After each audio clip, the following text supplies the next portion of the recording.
After The Legend of Zelda Skyward Sword, the Zelda series would debut for the Nintendo 3DS. The Legend of Zelda A Link Between Worlds was released in 2012 and received critical acclaim for its non-linear structure and innovations to the gameplay. Without further ado, let's go over The Legend of Zelda A Link Between Worlds. A Link Between Worlds is set 100 years after A Link to the Past. As a blacksmith's apprentice, Link is tasked with delivering a sword to a Hylian captain. At the Sanctuary, the captain and Ceres, a descendant of the Seven Sages, are attacked by a sorcerer named Yuga, who turns her into a painting. Link tries to stop him, but he's quickly defeated. When he awakens in his house, he's greeted by a mysterious merchant named Ravio, who decides to stay there temporarily and gives Link a bracelet to pay for rent. Link goes to Hyrule Castle to warn Princess Zelda of what happened at the Sanctuary. She sends him to meet Sahasrahla, the Kakariko village elder, and gives him the Pendant of Courage as a good luck charm. Sahasrahla instructs Link to find Osvala, his pupil and another descendant of the Seven Sages.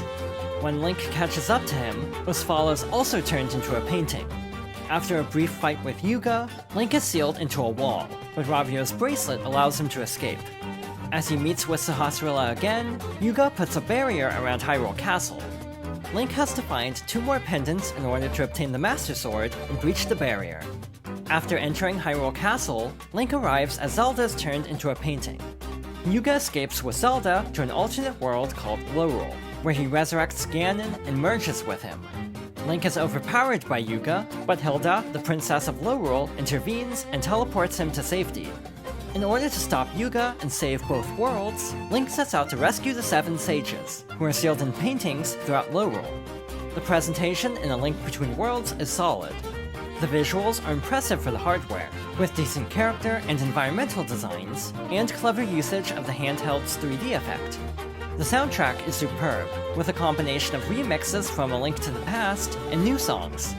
In terms of gameplay, A Link Between Worlds draws inspiration from A Link to the Past, while also introducing many new concepts. Hyrule's layout is virtually identical, but certain areas have been reworked, and some items and equipment have been relocated. While Lorule has some similarities to the Dark World, the layout has been altered significantly. Certain areas are only accessible by passing through fissures from the corresponding location in the opposite world. In both worlds, there are also weather vanes near important locations, including towns and dungeons. These act as warp points and are also used to save the game. There are 4 traditional dungeons in Hyrule and 6 in Lorule. Many are based on dungeons from A Link to the Past, but the level design is mostly original. While compasses can still be found, the dungeon map is permanently available on the bottom screen. Most items are obtained elsewhere, so the majority of the dungeons can be completed in any order. Because of the non-linear structure, the dungeons tend to be relatively straightforward and similar in difficulty. Link's moveset is largely unchanged from A Link to the Past, but there are some improvements. He can move and attack in all directions, and it's possible to walk slowly for more precise movement. The biggest addition is the ability to merge into walls. By traveling along walls, Link can cross gaps, dodge specific hazards, or enter fissures. Instead of a magic meter, there's an energy gauge that drains while merged. Most equipment is found in the overworld or in dungeons, including the flippers, the Titan's mitt, and the Pegasus boots, but most items are obtained from Ravio. Many items return from A Link to the Past, such as the hammer and the ice rod, but there are also new items, like the tornado rod, which launches Link into the air and blows away specific tiles, and the sand rod, which creates pillars of sand. Some also work differently, like dropping blocks of ice with the ice rod, or launching pillars of fire with the fire rod. At Ravio's shop in Link's house, Link can rent items for a small fee, but after getting a game over, he'll lose any rental items and has to pay for them again. You can also buy items to permanently obtain them, and purchased items can also be upgraded with new attributes, like firing 3 arrows at once with the bow, and improving the hookshot's reach and attack strength.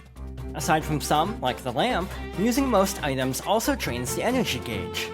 Along with pieces of heart and heart containers, there are other upgrades like the blue mail that reduces the damage Link takes, and the stamina scroll that extends the energy gauge. Different collectibles can also be found, like monster tails, horns, and guts that are used to craft potions. Certain dungeons also have Master Ore that are used to strengthen the Master Sword. Link can also find small creatures called Maiamai. 100 are hidden across both worlds, and by returning 10 to the Mother Maiamai, it's possible to upgrade a purchased item. In addition to the 3D effect on the top screen, A Link Between Worlds also uses other features of the 3DS. Using play coins, it's possible to receive advice from hint ghosts. There's also a mode called Shadow Link Battle, where other players' data can be obtained via Street Pass and used to generate a Shadow Link that can be fought. The controls use a combination of traditional inputs and touch controls.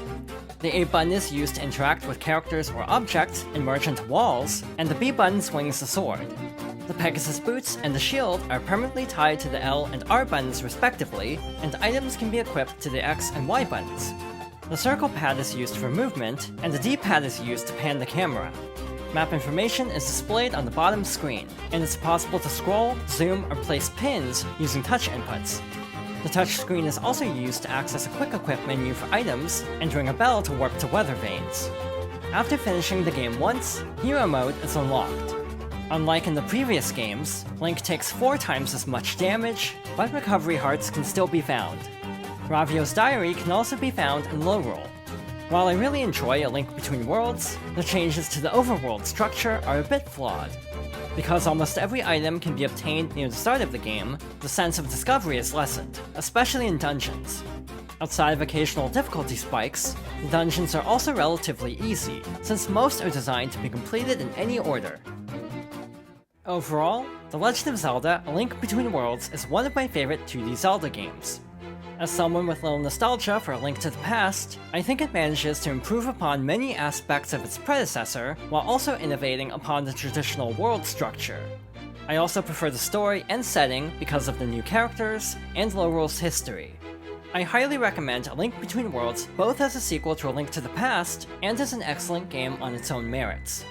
With that being said, thank you for watching, and next time, I'll be trying The Legend of Zelda: Triforce Heroes.